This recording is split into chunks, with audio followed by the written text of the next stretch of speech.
Kita akan membahas tentang menyingkap di balik alam arwah. Apa itu ruh? Dan apa kaitan ruh dengan jasad? Bagaimana ruh bisa keluar dari jasad? Kemudian bagaimana ruh setelah kematian manusia? Dan juga di mana ruh saat kiamat dibangkitkan, kemudian saat manusia berada di padang mahsyar.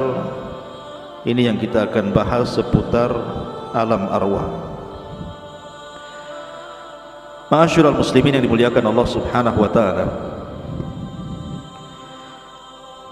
Dahulu Nabi SAW ketika hijrah dari Mekah ke Madinah, ketika itu Nabi SAW lewat di sekumpulan orang-orang Yahudi, karena tahu bahwa Madinah itu penuh dengan orang-orang Yahudi kala itu. Dan kebetulan Nabi SAW bersama sahabat Abdullah ibnu Mas'ud radhiyallahu anhu. Maka Yahudi ini, sebagian mereka dengan sebagian yang lainnya saling berbincang dan mengatakan saluhu, saluhu, tanyalah dia. Maksudnya ragu-ragu mereka mau nanya Nabi SAW. Akhirnya kemudian salah seorang di antara mereka memberanikan diri bertanya kepada Nabi SAW, ya Abul Qasim, marruh, wahai Abul Qasim, saya ingin bertanya kepadamu, apa itu ruh? Maka Nabi SAW tidak langsung menjawab. Kemudian Rasul menyingkir dari mereka. Kemudian Rasul pun bersandar di bawah pohon kurma. Kata Abdullah bin Mas'ud radhiyallahu anhu mengatakan, fa'alimtu annahu yuha ilaihi, dan aku mengetahui bahwa Rasul sedang diturunkan wahyu kepadanya.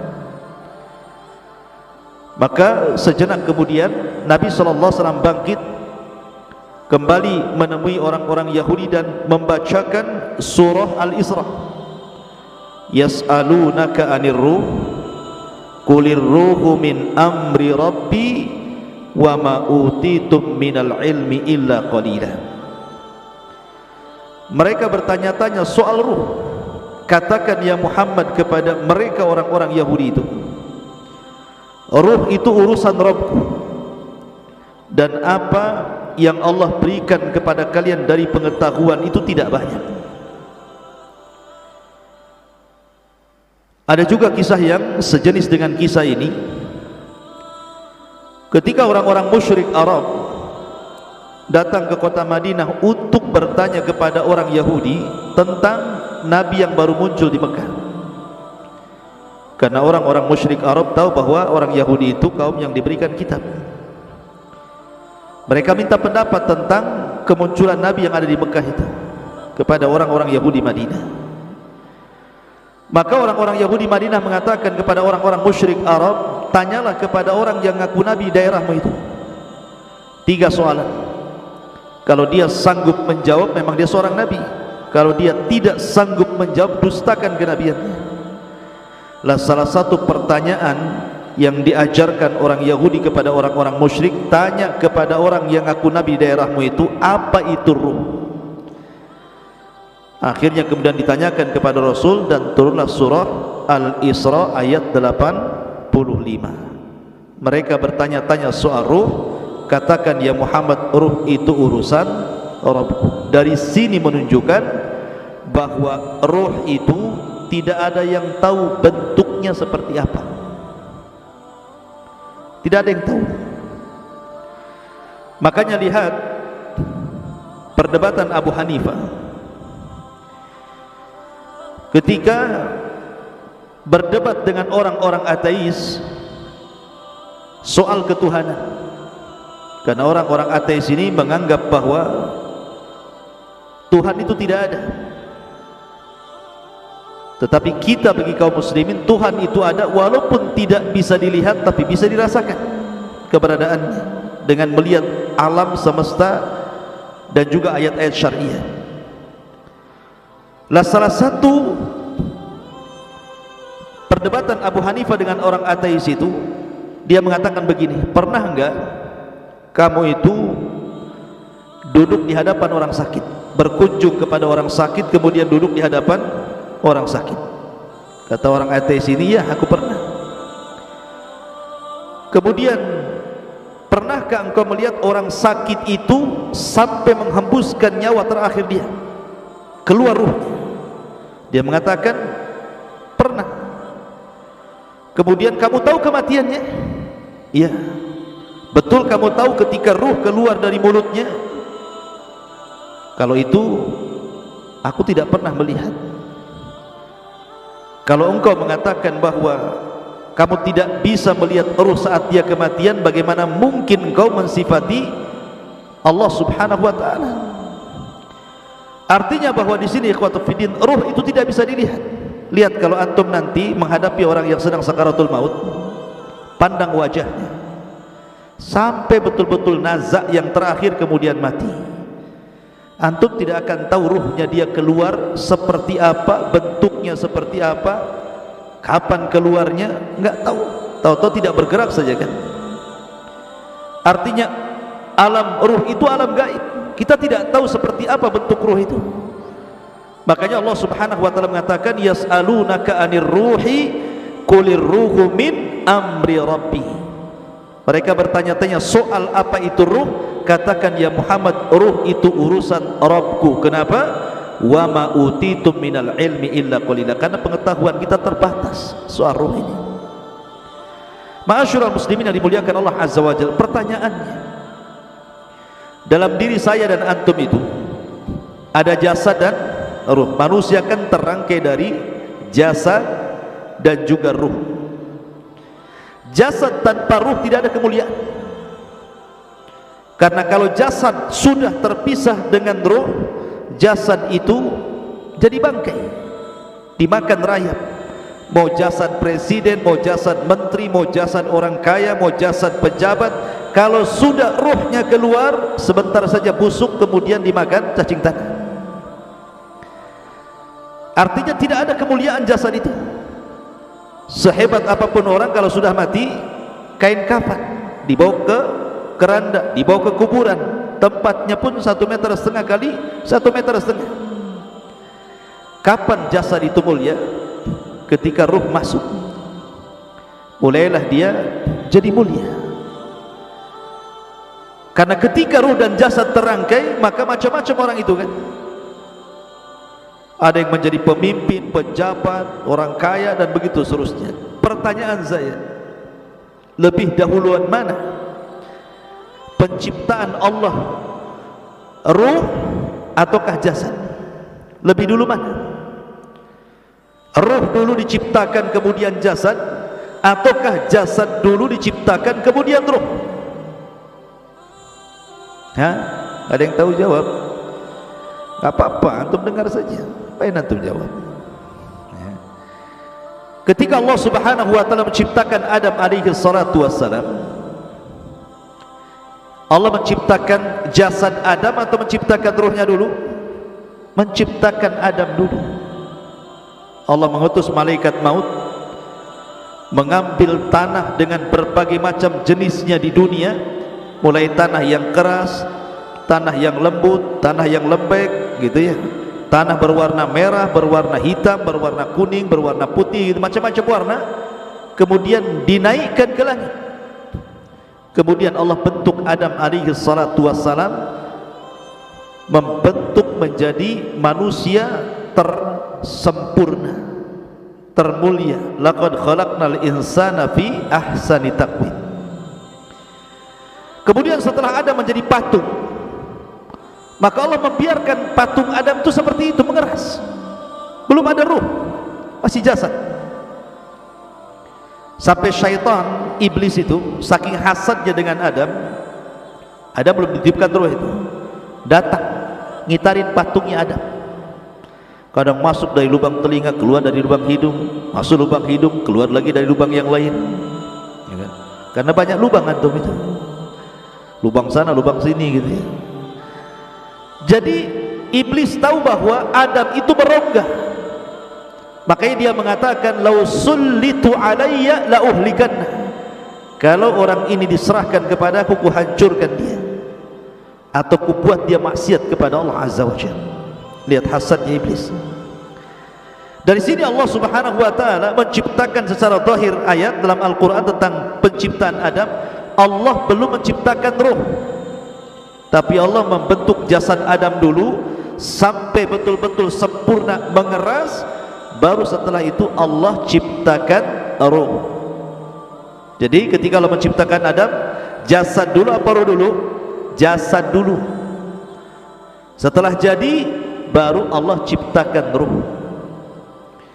Setelah Allah ciptakan ruh, baru Allah masukkan ruh itu ke jasad Adam. Ketika ruh baru sampai di tenggorokan saja, Adam sudah lapar tuh. Kemudian bersin, haji ya, kemudian Allah mengatakan, ya Adam, katakan alhamdulillah. Maka Adam mengatakan alhamdulillah. Maka Allah mengatakan yarhamuka rabbuk. Kemudian ruh masuk lagi ke badan Adam, mulai tangan bergerak tuh. Di sampingnya ada pohon berbuah-buahan, dia maunya ngambil saja itu, padahal belum sampai jejak ke kaki ruhnya itu. Makanya manusia itu tercipta tergesa-gesa seperti abina bapak kita Adam. Baru setelah sempurna ruh itu sampai di kaki, sempurnalah Adam itu menjadi manusia yang disebut dengan nafsun. Ada ruh, ar-ruhu, ada an-nafsu dalam bahasa Arab. Kalau ruh ya ruh, kalau nafsu itu jiwa. Dan jiwa itu artinya terangkainya ruh dengan jasad, dalam bahasa Arab disebut nafsun. Kalau ruh, ruh saja. Kalau jasad, jasad saja. Kalau sudah nyatu disebut nafsun. Ya ayyutuhan nafsul mutmainnah, wahai jiwa yang tenang, karena ruhnya masih dalam jasad. Ukhruji ila apa namanya, ila ridwanullah, keridhaan Allah Subhanahu wa taala. Ma'asyiral muslimin yang dimuliakan Allah, ini kalau binisbah dengan Adam, bahwa ruh itu diciptakan sebelum atau setelah? Setelah Adam diciptakan. Adam dulu diciptakan, baru ruhnya diciptakan.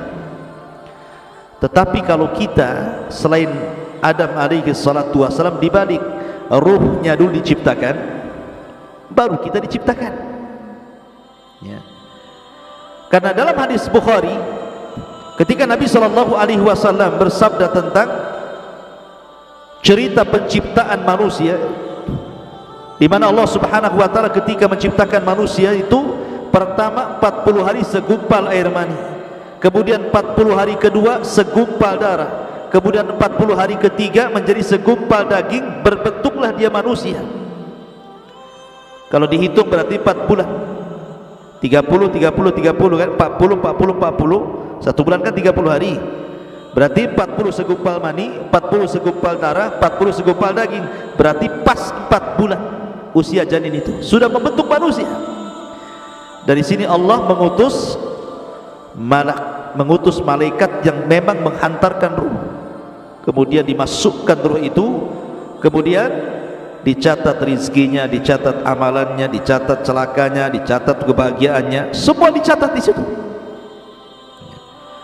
Maka dari sini kata para ulama, kalau Adam alaihi salatu wassalam diciptakan dulu jasadnya, baru kemudian ruhnya setelahnya diciptakan. Tapi kalau kita diciptakan dulu ruhnya, baru diciptakan jasadnya. Begitu kata para ulama.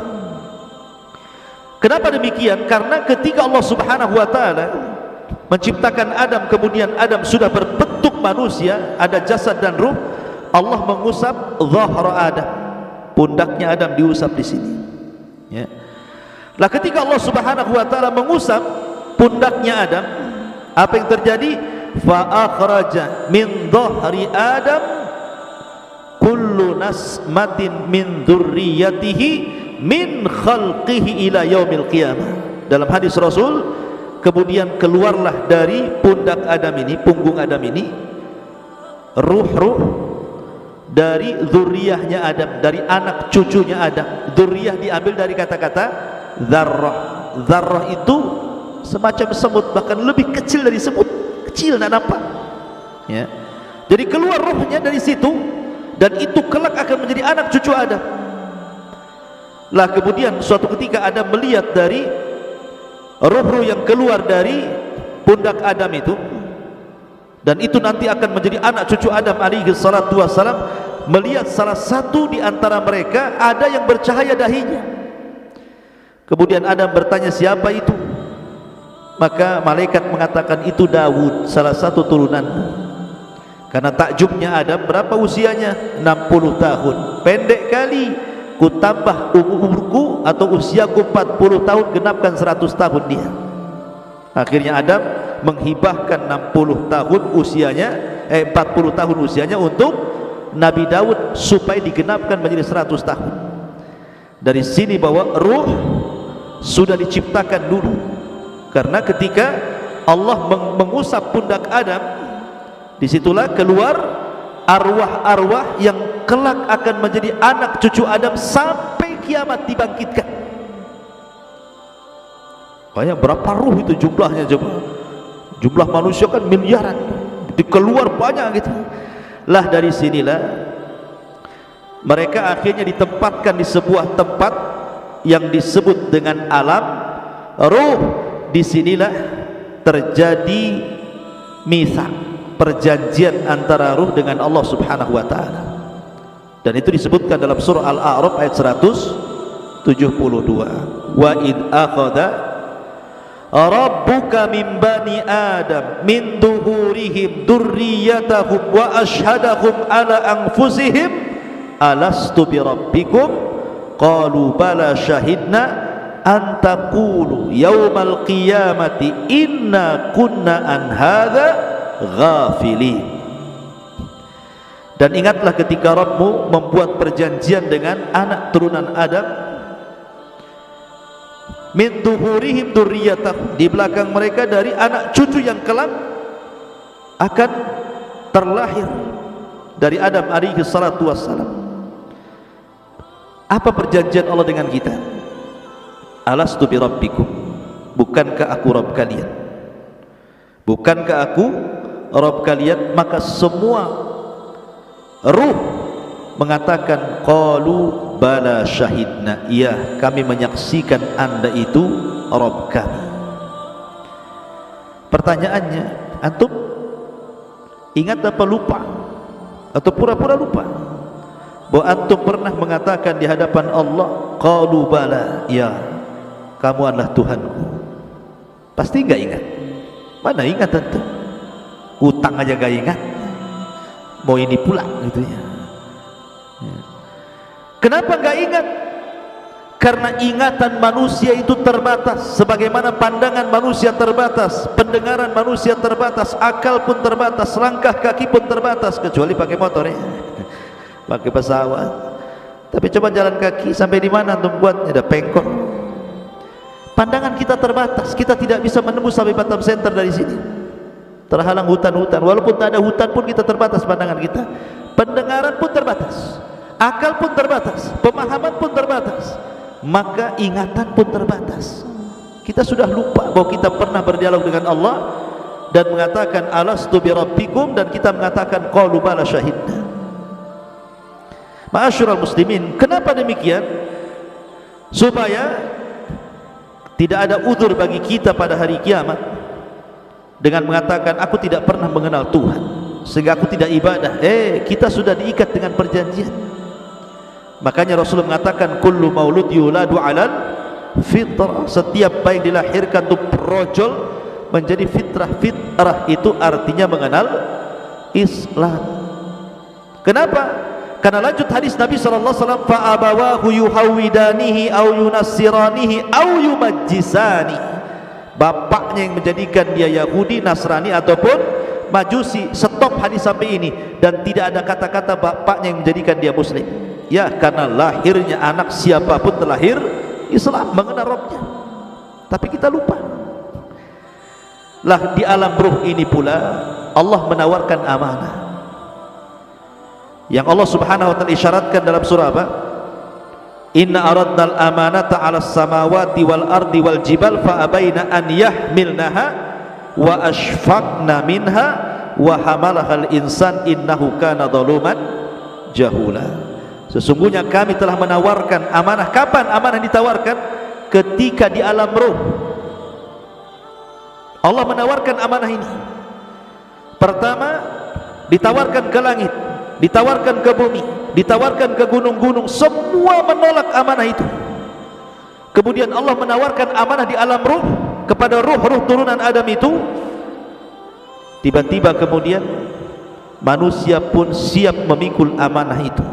Makanya Allah mengatakan sungguh manusia itu amat sangat zalim dan amat sangat bodoh.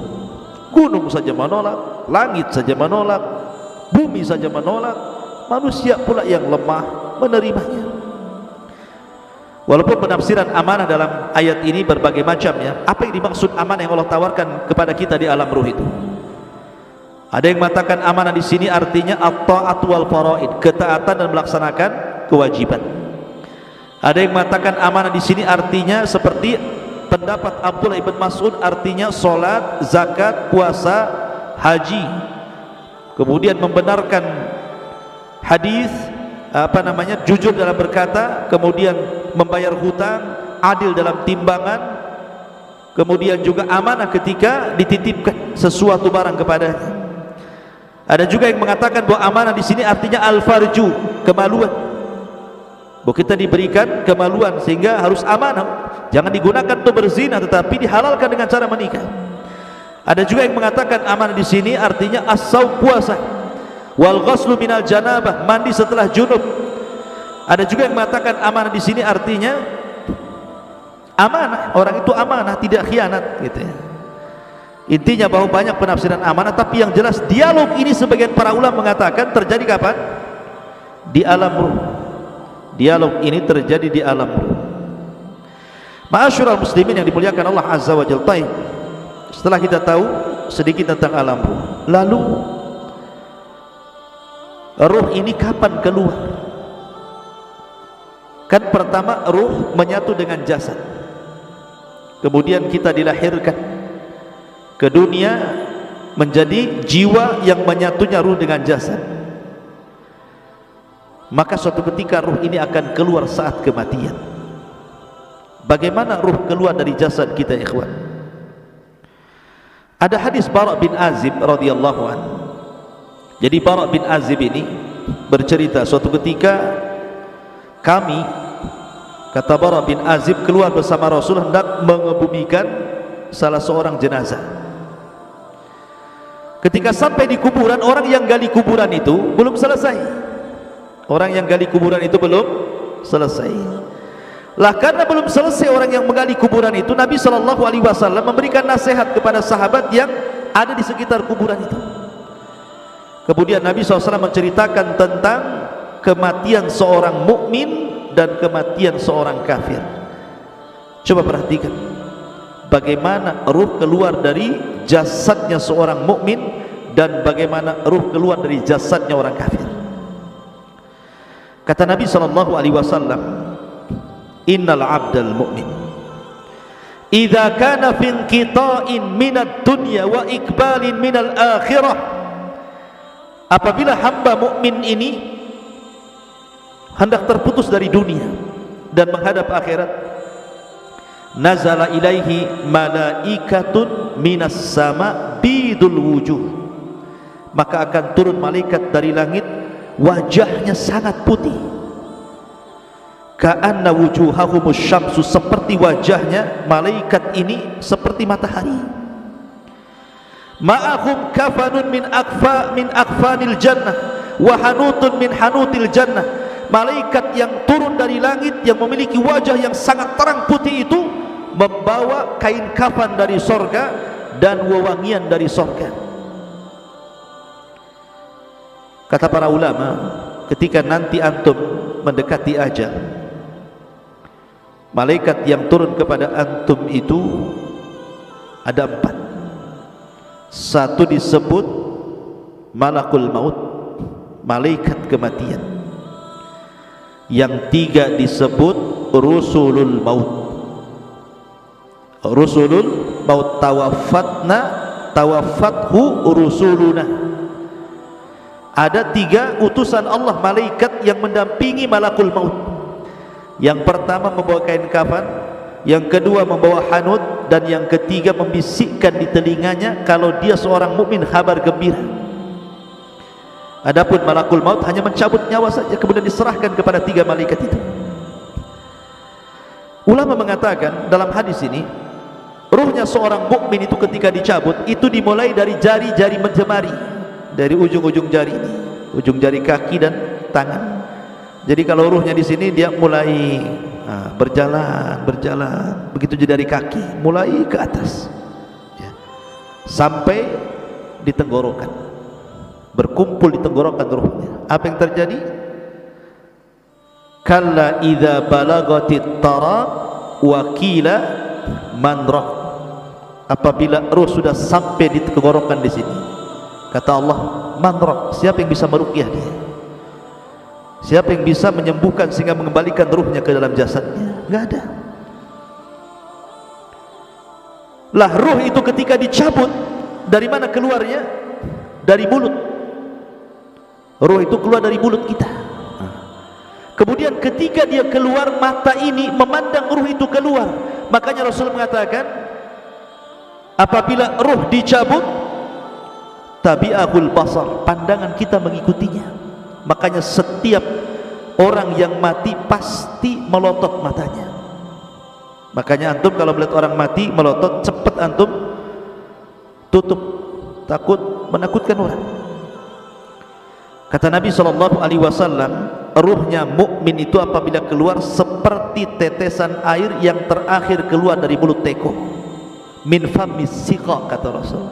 Kalau saya boleh analogikan, ikhwan, kalau antum punya teko, isinya banyak airnya, kemudian antum tuangkan, tentu air yang pertama keluar itu deras sekali, karena masih penuh masalah tekonya. Kalau dituangkan tuh pasti deras dia, kayak model pancuran kan gitu ya. Coba kalau seandainya di teko itu tinggal satu tetes, kemudian antum tuangkan, pasti dia tidak akan mengalir deras, pasti akan sedikit mengalir sampai di ujung teko, kemudian menggantung dulu, kemudian baru netes gitu ya.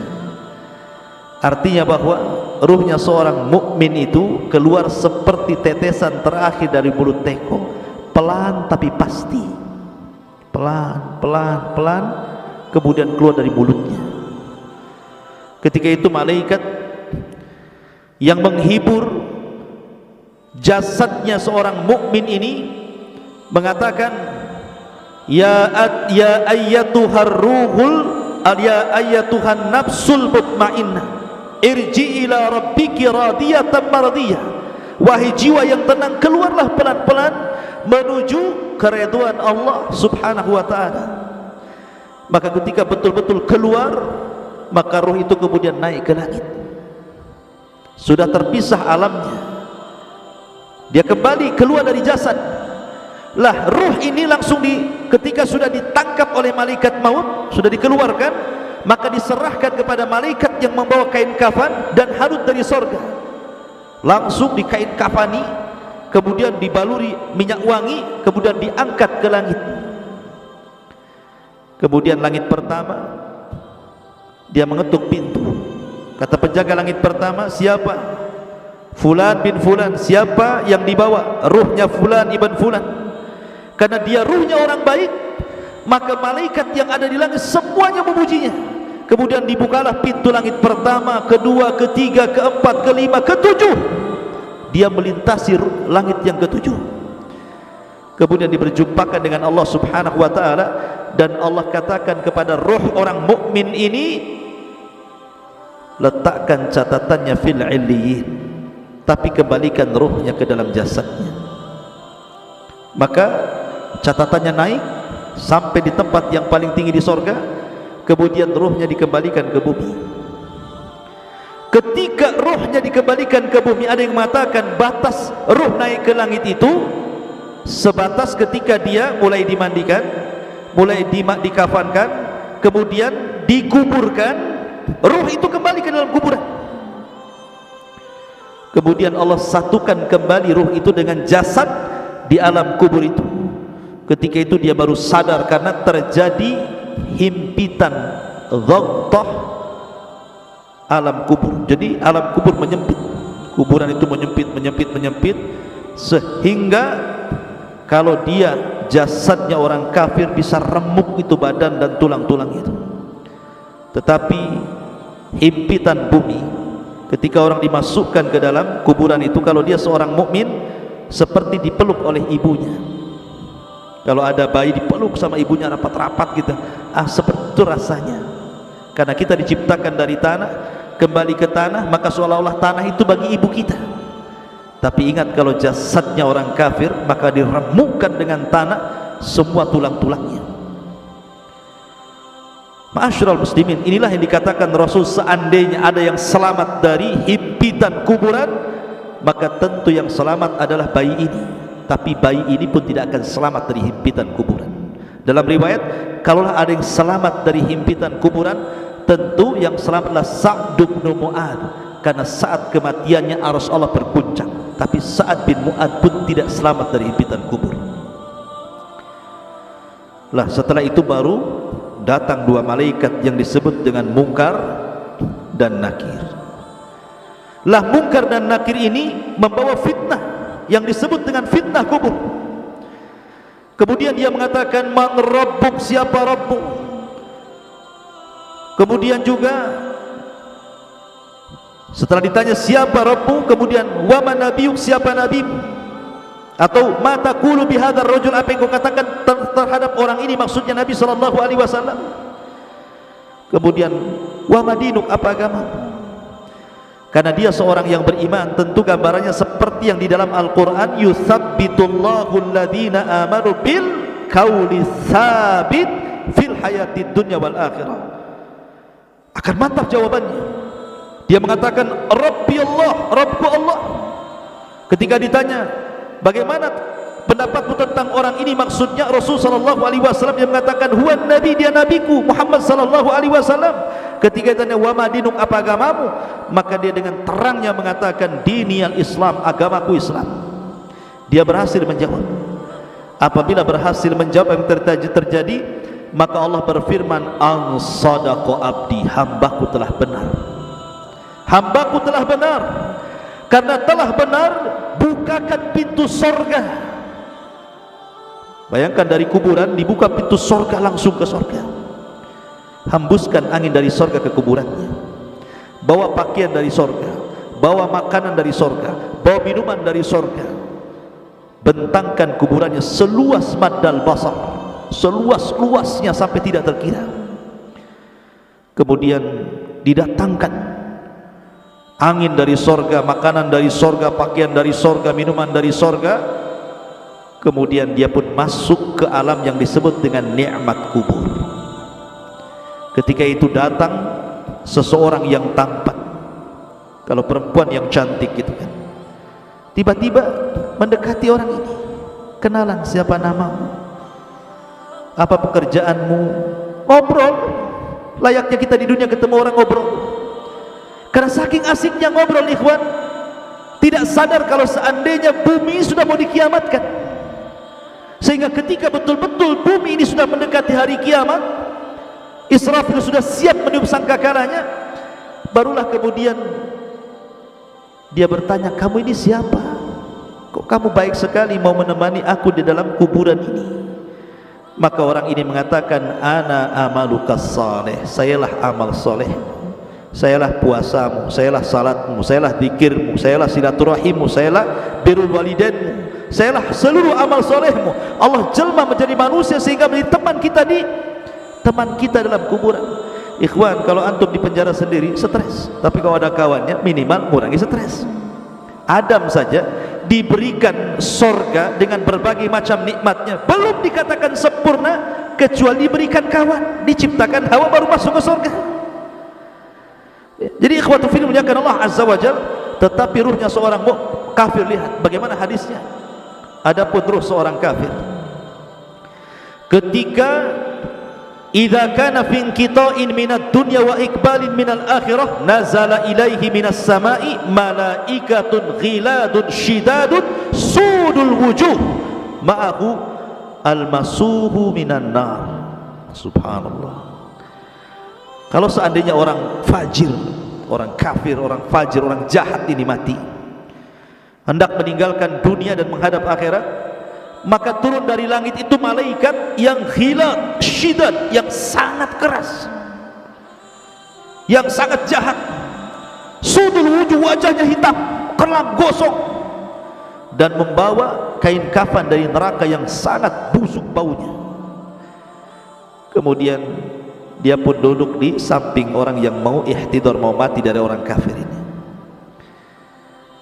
Maka malaikat yang jelek rupanya ini langsung meneriakkan di telinganya, ya ayyatuhan nafsul khabithah ukhruji ila sakhatim minallahi wa ghadabih. Hei jiwa yang baru, keluar kau kepada kemurkaan Allah dan laknatnya, keluar kamu. Coba kalau saya buat analogi, antum ada di rumah, tiba-tiba di luar rumah ada yang berteriak, keluar, keluar Novel, mau nggak uang 1 miliar? Keluar nggak antum? Keluar. Pal, keluar, kubunuh kau. Keluar nggak? Keluar tapi lewat belakang, lari. Jadi ruhnya seorang mukmin seperti tadi teriakin, keluarlah, ini saya kasih uang tumpuk 1 miliar, pasti dia keluar enak. Tapi kalau kemudian ditakut-takuti, dia nggak mau kan keluar, maka ruhnya orang kafir kan ditakut-takuti dan mengatakan, ukhruji ya ayyatuhan nafsul khabitha ukhruji ila saghati minallahi wa ghadabi. Dia kan ditakut-takuti malaikat ini. Maka orang ini tidak mau keluar ruhnya, maka dicabut paksa. Kata Nabi SAW seperti apa? Seperti pisau yang bengkok, kayak celurit, kemudian dimasukkan ke kambing wol. Antum tahu kambing wol itu kan bisa 1 jengkal tuh, ini ya bulunya kan, kambing wol itu besar. Apalagi kalau sudah jarang dimandikan, itu udah brekele itu, rambutnya itu nempel satu dengan yang lainnya itu. Jadi ketika rambut kambing ini banyak, dimasukkan pisau yang berbengkok gini ya, safud dalam hadis itu, kemudian setelah nempel begini disiram rambutnya, langsung gini. Jadi susah jadinya pisaunya ini. Kira-kira kalau seandainya pisau yang dimasukkan ke bulu wol kemudian disiram, kemudian dipaksa begini, apa enggak rontok semua bulunya tuh? Lah Rasul mempermisalkan ruhnya orang kafir ketika dicabut itu seperti itu, seperti senjata yang bengkok dimasukkan di bulu kambing wol, kemudian disiram, kemudian dipaksa, rontok semua bulunya, rontok semua persenjaannya, sakit yang luar biasa. Tapi tetap dia harus keluar. Ketika dia keluar, diserahkan kepada malaikat yang membawa kain kafan dari neraka yang sangat busuk itu. Dia pun tidak tahan di situ, ruhnya itu diangkat ke langit. Malaikat semua tersakiti dengan ruh ini karena baunya. Ini ruh siapa? Bau busuk sekali. Semua menyingkir malaikat itu, tidak ada yang mau mendekat. Ketika kemudian penjaga langit pertama diketuk supaya ruh ini naik ke langit, nggak mau dibukakan sama sekali, nggak mau dibukakan. Dari sini Allah Subhanahu wa taala berfirman dalam Al-Qur'an, la tufattahu lahu abwabus sama wa la yadkhulunal jannah hatta yalijal jamalu fi sammil khiyat. Ketika ruhnya orang kafir naik ke langit pertama, la tufattahu lahu abwabus sama, Allah atau malaikat tidak ada satupun yang membuka pintu-pintu langit, bahkan dia akan masuk neraka. La tufattahu lahum abwabus sama wa la yadkhulunal jannah, dan dia tidak akan masuk surga orang kafir itu hatta yalijal jamalu fis samil khiyat, sampai ada cerita unta masuk ke liang jarum. Kata Allah, liang jarum seberapa? Jarum liangnya kecil, unta besar, gimana masuk ke liang jarum? Gimana caranya? Dijadikan benang dulu untanya baru bisa masuk. Artinya bahwa mustahil ada unta masuk ke liang jarum. kecuali kalau jarumnya gede gitu ya, lubangnya seperti pintu itu, mana ada jarum ya. Jarumnya kecil, jarum itu artinya mustahil orang kafir masuk surga. Lah ketika tidak dibukakan pintu langit, akhirnya oleh malaikat yang sudah capek-capek bawa ke atas, dilempar ruh itu. Bayangkan, dilempar ruh itu sehingga ruh itu jatuh dari ketinggian itu, kemudian ketika bersatu dengan jasadnya seperti antum jatuh dari atas, gimana rasanya tuh? Gak usah dirasakan, pasti sakit ya, rontok semuanya. Sudah kesakitan, tiba-tiba dihimpit lagi kuburan, langsung remek semuanya. Setelah ada himpitan kubur, tiba-tiba datang malaikat Munkar dan Nakir, kemudian berteriak dan menekan suaranya, man rabbuk, siapa Rabbmu? Enggak kaget dia ya. Wa man nabiyuk, siapa nabi? Wa ma dinuk, apa agamamu? Makanya dia lagi pusing, lagi merasakan sakit, dia hanya mengatakan ha ha la adri. Fayaqulan ha ha la adri, saya tidak tahu, aqulu kama qala an-nas wa fa'altu kama fa'ala an-nas, aku hanya mengikut-ikut orang saja, enggak tahu.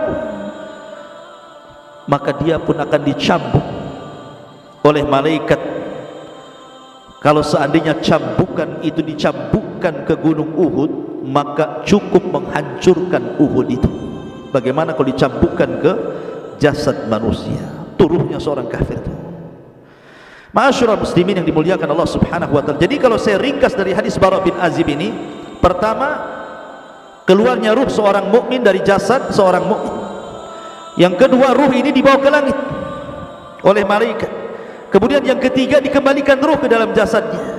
Begitu juga ruhnya orang kafir, itu saat kematian. Lalu setelah kemudian masuk ke alam kubur, apakah azab kubur itu birruhi wal jasad, menyatunya ruh dan jasad, ataukah ruh saja? Maka Syekhul Islam Ibnu Taimiyah rahimahullahu taala mengatakan bahwa azab kubur itu yang rajih menurut ahli sunnah wal jamaah, dan ini menyelisih pendapat orang-orang Mu'tazilah dan ahli kalam, bahwa yang rajih wallahu alam adalah ruh dan jasad dijadikan satu. Walaupun ketika di dunia jasad itu utama, ruh itu mengikut. Kalau di alam kubur ruh utama, jasad itu mengikut. Karena alamnya sudah alam beda, alam gaib bagi kita dengan kuburannya. Jadi yang penting ruhnya. Tetapi kalau ingin merasakan sakit, maka disatukan dengan jasadnya supaya dia merasakan bagaimana siksaan itu, sakitnya luar biasa. Maka baru disatukan jasad dengan ruh, dan itu pendapat yang kuat bahwa alam kubur terjadi birruhi wal jasad, ruh dengan jasad. Walaupun ada pendapat ruhnya saja, karena jasad pasti akan dimakan cacing tanah, akan hilang, kemudian akan hancur. Ma'asyiral muslimin yang dimuliakan, ada yang mengatakan tentang masalah di mana ruh itu dalam kuburan. Imam Malik rahimahullahu taala mengatakan bahwa kalau dia ruhnya seorang mukmin, maka ruh itu sesuka dia akan keluar masuk surga. Jasadnya tetap di kuburan, sementara ruhnya itu keluar masuk surga. Ada juga pendapat Ka'ab Ibn Akhbar mengatakan ruhnya seorang mukmin akan diletakkan di langit ketujuh di Iliyin. Adapun ruhnya orang kafir akan diletakkan di Sijin, di bawah bumi yang paling dasar. Ada juga pendapat Imam Ibnu Hazm mengatakan bahwa ruh dalam kubur itu dia tetap di situ, ya, tidak keluar dari kuburan. Ada juga yang mengatakan, Ibnu Abdul Bar mengatakan ruhnya syuhada maka akan masuk ke dalam sorga dan akan diletakkan di kendil-kendil sorga, kemudian digantung di aras-aras Allah. Adapun ruhnya seorang mukmin, maka mereka akan dimasukkan ke dalam sorga dan akan diletakkan, digantung-gantungkan di pohon sorga. Itu pendapat Ibnu Abdul Bar. Dan juga pendapat Ibnu Asy-Syihab, ya, bahwa ruhnya syuhada juga akan digantungkan di arash seperti kendil-kendil dan keluar masuk surga. Wallahu a'lam. Karena bagaimanapun pengetahuan kita tentang ruh tidak banyak. Wa ma utitu minal ilmi illa qal, ini hanya pendapat para ulama. Adapun hakikatnya wallahu a'lam, yas'alunaka 'anir ruh qulir ruhu min amri rabbi. Ma'asyiral muslimin yang dimuliakan, lalu ketika terjadi hari kiamat, di mana ruh? Ulama mengatakan bahwa ada 7 perkara yang tidak akan binasa pada hari kiamat. Catat 7 perkara ini. Tidak akan binasa pada hari kiamat, tetapi yang lainnya pasti dihancurkan. Ketika Israfil meniupkan sangkakalanya, semua makhluk Allah dihancur-hancurkan. Bumi dihancurkan, gunung dihancurkan, lautan dihancurkan, langit dihancurkan, bintang dihancurkan, matahari, dan begitu seterusnya. Tapi ada 7 makhluk yang tidak akan pernah dihancurkan. Ada yang mengatakan 8, ada yang mengatakan 7. Yang pertama, arsy. Arsy tidak akan dihancurkan Allah subhanahu wa ta'ala. Kemudian yang kedua dan yang ketiga, al-jannatu wan nar. Surga dan neraka tidak mungkin hancur dengan tiupan sangkakala. Kemudian yang keempat, al-ajbu. Al-ajbu itu artinya tulang ekor setiap manusia. Mungkin badan bisa hancur, tulang-tulang yang lain bisa hancur, tapi tulang ekor tidak mungkin dihancurkan Allah, karena kita diciptakan dari tulang ekor itu. Kemudian yang nomor 5, al-lauh, papan tempat menulis kolam itu. Al-lauh yang disebut lauhil mahfud tidak akan hancur. Kemudian yang keenam, al-qalam, dan kolam makhluk kedua yang Allah ciptakan setelah arsy tidak akan hancur. Kemudian yang nomor 7, ruh. Ruh tidak akan hancur. Ketika Israfil meniupkan sangkakala, itu tidak akan hancur. Dan ini disebutkan di dalam nuniyahnya Imam Ibnul Qayyim rahimahullahu ta'ala, dan juga dalam kitabnya Syarhus Sunnah li Imam Al-Barbahari rahimahullahu ta'ala, dan juga kitab-kitab yang lain yang menunjukkan 7 perkara tidak akan dihancurkan saat alam dihancurkan. Salah satunya ruh. Lalu ruh di mana ketika terjadi kiamat? Ruh itu terjadi ketika terjadi kiamat, maka terputuslah azab kubur, nikmat kubur, dan begitu seterusnya. Maka ruh itu akan diletakkan di eliyin yang mukmin, kemudian ruhnya orang-orang kafir dan orang-orang jahat diletakkan di sijin, di dasar bumi. Kemudian terjadi kiamat hebat selama 40, bisa 40 tahun, bisa 40 bulan, bisa 40 hari. Baru Israfil kemudian meniupkan sangkakala yang kedua. Ketika itu jasad-jasad oleh Allah dikembalikan lagi, tulangnya dirangkai lagi, kemudian dagingnya dirangkai lagi dengan tulangnya. Jadilah setiap manusia, sehingga tanah itu dipenuhi dengan jasad. Allah mengatakan, idza zulzilatil ardu zilzalaha wa akhrajatil ardu athqalaha. Dan Allah keluarkan beban-beban berat dari perut bumi, maksudnya manusia, dilempar ke permukaan. Wa alqat ma fiha wa takhallat. Dan kami lempar isi-isi perut bumi sampai kosong, karena semua jasadnya berada di permukaan bumi, semua jasad, belum ada ruh. Baru setelah jasad mulai dari Adam alaihi salatu wassalam sampai orang yang terakhir mati, sudah di permukaan bumi, di padang mahsyar, maka Allah mengatakan dalam Al-Quran, ruh itu kemudian dilesatkan dari illiyin dan dilesatkan dari sijin, ya. Wa idzan nufusu zuwizat, dan ketika nufus, jiwa-jiwa itu disatukan. Jadi ruh dari ilin melesat, kemudian ruh dari sijin melesat, dan anehnya tidak tertukar tuh ruh dengan jasad itu. Bukan berarti kemudian ruhnya Naufal tertukar dengan ruhnya siapa gitu, enak kali ya. Jadi tidak tertukar, artinya bahwa ruh itu akan kembali ke jasadnya sesuai ketika di dunia jasadnya. Dan yang pertama kali adalah ruhnya Muhammadun sallallahu alaihi wasallam. Makanya dia orang yang pertama kali siuman sebelum manusia siuman. Ana awal man yashaqqu fihil qabr. Saya pertama orang yang keluar dari kuburan, katanya, kata Rasul. Kemudian aku melihat Nabi Musa sedang bersandar. Aku ragu-ragu apakah dia dulu ataukah aku, kata Rasulullah. Kan gitu ya. Baru kemudian bangkit semua, karena sudah nyatu lagi ruhnya tuh. Kemudian ketika bangkit, bingung orang-orang kafir ini. sehingga mereka mengatakan, ya wailana man ba'athana mim marqadina, celaka siapa yang membangunkan aku ini dari tidur-tidurku ini. Tapi orang-orang yang beriman mereka mengatakan, hadza ma wa'adar rahman wa sadaqal mursalun, inilah janji Allah dan benarlah ucapan para rasul. Berarti dari sini terjadi infisal ruh dengan jasad berapa kali? Pertama, ketika ruh kita dengan jasad kita dalam janin terpisah, karena jasad belum diciptakan, ruh sudah diciptakan ya, itu perpisahan pertama, ruh dengan jasad. Kemudian yang kedua, saat kematian ruhnya dicabut lagi dari jasad, kemudian disambungkan lagi di alam kubur.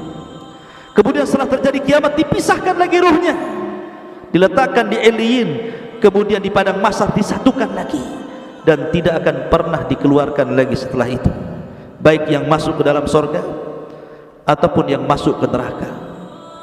Tetapi yang ada kelak badan kita akan dibesarkan. Kata para ulama kapan? Ketika membaca catatan amal. Ketika Naufal membaca catatan amal 1, 2, kalau itu amalan baik dibaca maka bercahayalah wajahnya, mengembang badannya. Dibaca lagi catatan kebaikannya, makin bercahaya makin mengembang, makin bercahaya makin mengembang, sehingga tanpa sadar badan itu besar, sehingga tingginya 30 meter 60 hasta, lebarnya 7 hasta 3 meter setengah, dan bentuk mereka semua sama, kasurati abikum Adam, seperti gambaran bapak kalian Adam alaihi salatu wassalam. Tuluhu sittuna dira'ah, panjangnya tingginya 60 hasta atau 30 meter. Barulah disitulah mereka menitis titian siratal mustaqim, wallahu alam, sampai akhirnya yang berhasil masuk surga itu karena amalan dan ketaatannya, yang tidak berhasil karena perbuatan maksiat dan dosanya. Wallahu alam bisawab. Inilah diantara alam arwah. Subhanakallah bihamdika asyhadu an la ilaha illa anta astaghfiruka wa atubu ilaik. Allah taala. Assalamualaikum warahmatullahi wabarakatuh.